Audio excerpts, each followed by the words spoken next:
Բարև ձեզ։ Բարև ձեզ։ Ինչ պրոցեդուրա եք կատարում։ Կատարում ենք կերատինային հարթեցում։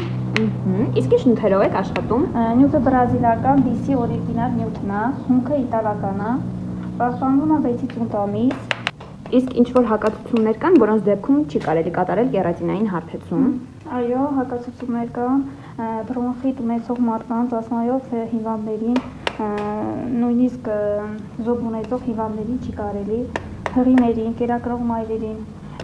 Հասմիկ ջան, իսկ ինչի հետ է կապված, որ մազերի գույնը այսպես սիրուն բացվում է։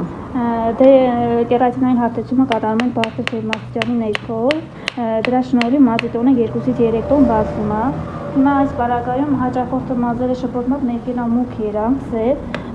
կերատինային հարթեցում անելուց ինքը երանգը բացվում է։ Այն մարդիկ, ովքեր որ ուզում են երանգը կոտրել, սևից անցում կատարել, կարելի է անել կերատինային հարթեցում եւ գույնը բացվի։ Այլ գունաբացման նյութեր չենք օգտագործում, մազեր չենք վնասում, միանգամից կերատինային հարթեցման շնորհիվ գույնը 2-ից 3 տոն բացվում է։ Սա է մեր վերջնական արդյունքը։